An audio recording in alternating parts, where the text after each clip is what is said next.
regards commercial sale. Why? Because you can put so much stuff in it that is so cheap, it will provide a lot of value. So you have here ground pork. If you want to change it up, come here. If you want to change it up, you can use ground meat, ground veal, ground lamb, different combinations. If you want to do a hamburger steak, the Japanese kind, right?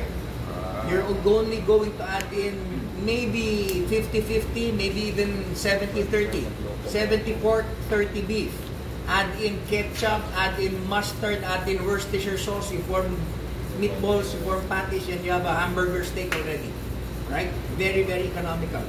Now, to do this, we're going to add in, get your rubber spatula, already sauteed onions, garlic, bacon with oregano.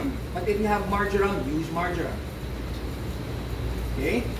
Then, as a binder, we're going to use both eggs and the bread that we soak in a bit of milk.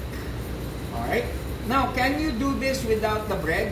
Actually, yes. But, if you remember a while ago, we mentioned that the bread soaked in milk actually provides a lot of moisture. Okay? Okay then. Let's put it that way. So, let's add this in. All of that. How much should you add? I would say 10%. If you want to go higher, obviously, the quality will decrease if you add more extenders. This is technically an extender already. Right? Can I have a spoon? Let's say you have English mustard, that would be good. English mustard will be really good for this. Right? And a couple of eggs as a binding agent. Now we'll go maybe 3. If we'll need to add more, then we'll add more. Right?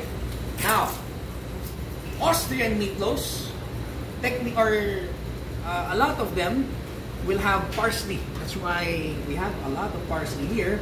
And it's not in your recipe, but I will add it all the same. Get me some paprika for color. Really, really well.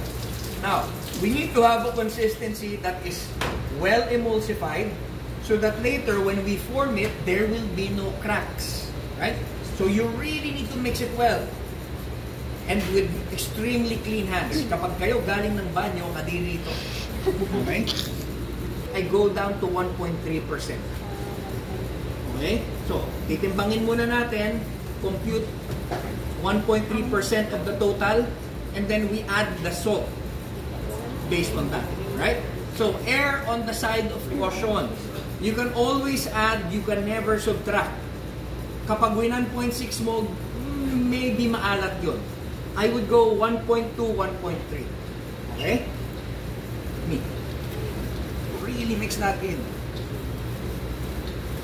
Now, this is the exact same way to make sausage. Right? If you're going to make sausage, everything needs to be absolutely cold. And then to be able to emulsify this further, you're going to use ice water in small drops. Right? Para maging smooth yung mixture ninyo. Right? Question. It's 1.3% of the total weight. Okay. So for every kilo, it's one... Ganun din. Hindi. Actually, for every kilo, 16 grams. Yung total niya. Yun yung 1.6. Oo. Yun yung 1.6.